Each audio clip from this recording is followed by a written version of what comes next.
बिस्मिल्लाहिर्रहमानिर्रहीम। अस्सलाम वालेकुम नाज़रीन, प्रोग्राम जवाब हम लेंगे, एक साथ मियां तारिक हाज़िर खिदमत है। नाज़रीन कराम, पाकिस्तानी कौम ने अमेरिका के लिए अमेरिका की लड़ाई लड़ते लड़ते दहशतगर्दी अपने घर में दहशतगर्दी को अपने घर में पनाह दे दी। आज दहशतगर्दी का हम इस हद तक शिकार हो चुके हैं कि हमारा कोई शहर भी दहशतगर्दी से महफूज नहीं, दहशतगर्दों से महफूज नहीं, उनकी दस्तरस से महफूज नहीं।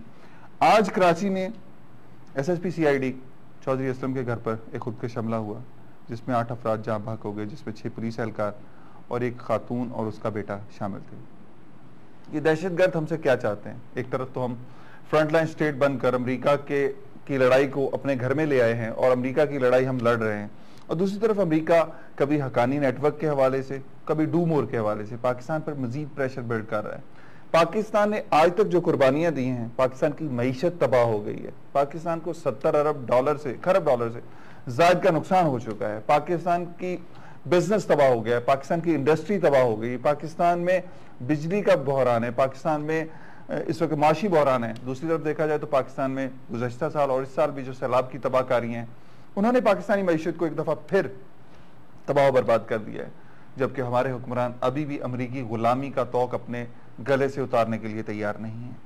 हम अगर देखें कौमों की तारीख में अगर देखें तो वो कौमें कभी स्टेबल नहीं हो सकती, सर्वाइव नहीं कर सकती, जो दूसरों की गुलामी में रहकर सिर्फ अपनी झोलियां, हुक्मरान जो है अपनी झोलियां भरने के लिए, अपने एड के चक्कर में, अपने पेट भरने के लिए, करप्शन करने के लिए दूसरों के गुलाम बन जाएं। पाकिस्तान को अल्लाह ताला ने बेपनाह खजाने दिए हैं, बेपनाह वसाइल दिए हैं। पाकिस्तान की कौम अगर चाहे, ये 18 करोड़ अवाम उठकर खड़े हो जाएं, 18 करोड़ अवाम मिलकर इस मुल्क को तरक्की की तरफ ले जा सकते हैं। एक छोटी सी मिसाल उसकी ये दूंगा कि इस वक्त स्विस एक बैंकों के एक डायरेक्टर ने प्रेस कॉन्फ्रेंस की थी जिसमें उन्होंने बताया था कि पाकिस्तानी सियासतदानों का 97 अरब डॉलर जो है वो इस वक्त स्विस बैंकों में मौजूद है। ये तो एक वो अदाद शुमार हैं जो सामने आ चुके हैं। इसके अलावा क्या है? बहुत ज्यादा है।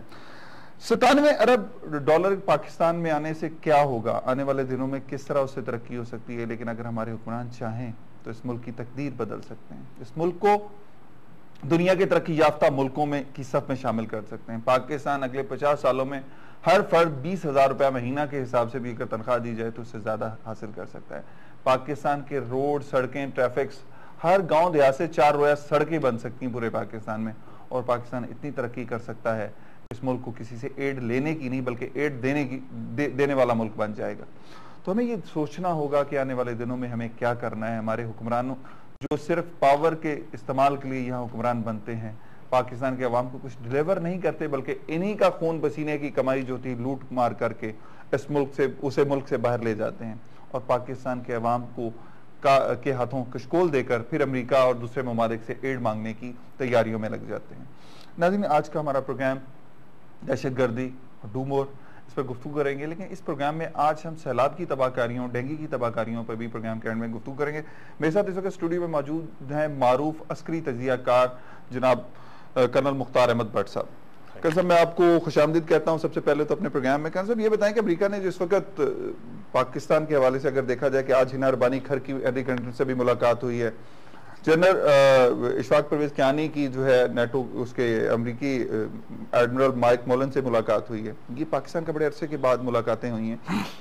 हम देखते हैं कि हिना रबानी खर की मुलाकात के बाद जो अमरीकी अमरीकियों का जो कहना है ये है कि पाकिस्तान ने हकानी नेटवर्क के खिलाफ कार्रवाई की का अंदिया दे दिया है, पाकिस्तान ने हाँ कर दी है। आप क्या समझते हैं कि ये जो मुलाकातें हुई, इन मुलाकातों के बाद किस तरह की तब्दीली आ सकती है?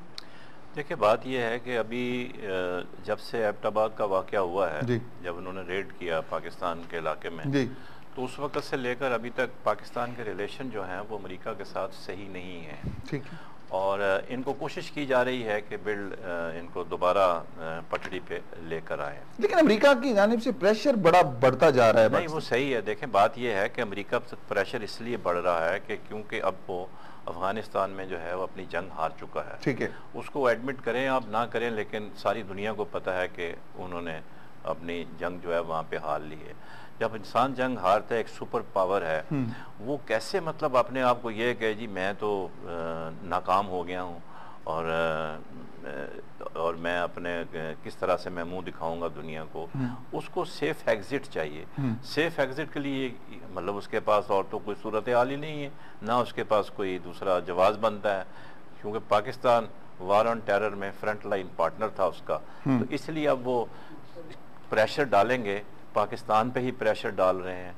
सबसे जो इसमें अफसोसनाक और दुख की बात यह है कि अमेरिका ने अभी तक हमारी जो कुर्बानियां हैं हमने दी हैं उसका अभी तक उन्होंने खुले दिल से एतराफ़ नहीं किया, मतलब जो कि एक निहायत ही मतलब तशवीशनाक बात है। एक तरफ तो आपने भट्ट साहब एक चीज देखी होगी कि अमरीकी कभी तो एतराफ करते हैं, होता यह है कि एक अमरीकी एहलकार जो है वो एतराफ करता है, दूसरा पाकिस्तान को धमकी देता है, तीसरा जो है फिर एतराफ कर लेता है। अभी देखें ये पॉलिसी की स्ट्रेटेजी क्या है? अभी सूरत हाल ये है कि जब से अमेरिका ने ये कहा कि आप नॉर्थ वजीरिस्तान में हकानी ग्रुप के खिलाफ ऑपरेशन करें, पाकिस्तान ने डे 1 से इनकार किया। उन्होंने कहा कि हम इस की तरफ से कोई डिक्टेशन नहीं लेंगे और अपनी मर्जी से ऑपरेशन करेंगे, और पाकिस्तान जो है वो ऑपरेशन कर रहा है, ऐसी बात नहीं है।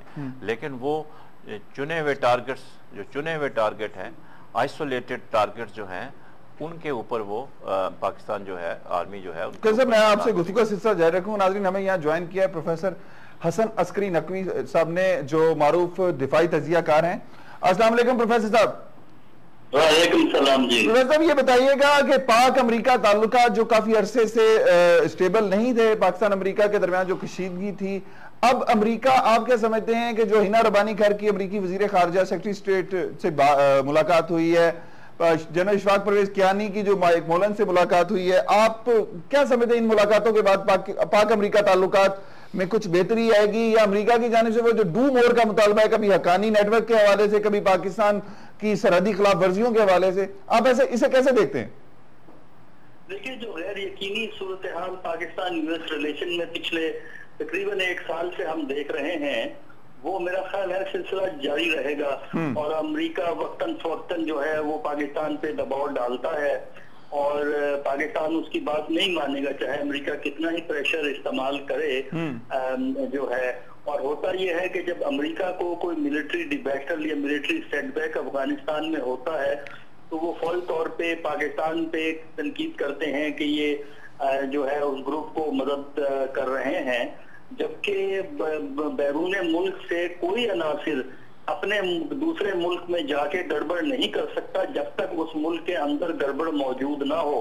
और दूसरा ये है कि नॉर्थ वजीरिस्तान और काबुल में कोई 2-4 मील का फासला नहीं है कि बंदा नॉर्थ वजीरिस्तान से निकला, काबुल गया, कार्रवाई की, वापस आ गई। अच्छा खासा फासला है, अच्छा खासा फासला है दोनों में। तो अच्छा, मुझे ये बताइए प्रोफेसर साहब कि ये जो अमेरिका की जानिब से डू मोर की एक नई मुहिम शुरू हुई है पाकिस्तान पर प्रेशर बिल्ड करने के लिए, इसको आप कैसे देखते हैं?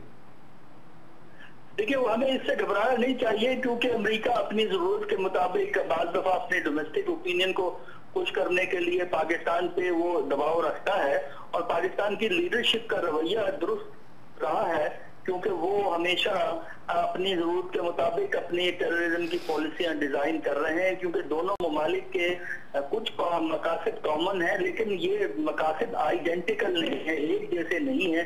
तो ये फर्क कायम रहेगा, और पाकिस्तान अपनी अपनी जो खुद मुख्तारी इस्तेमाल करता है ये टेररिज्म के सिलसिले, मेरा ख्याल ये है कि पाकिस्तान इस सिलसिले को जारी रखेगा। प्रोफेसर साहब, ये बताइएगा कि पाकिस्तान की मिलिट्री एस्टेब्लिशमेंट और हमारी जो सियासी हुकूमत है, इनके दरमियान कोई हमआहंगी का फुकदान है, या क्या वजह है कि ये डट कर अमरीकियों के सामने एक जो है मौक़िफ़ इख्तियार क्यों नहीं करते?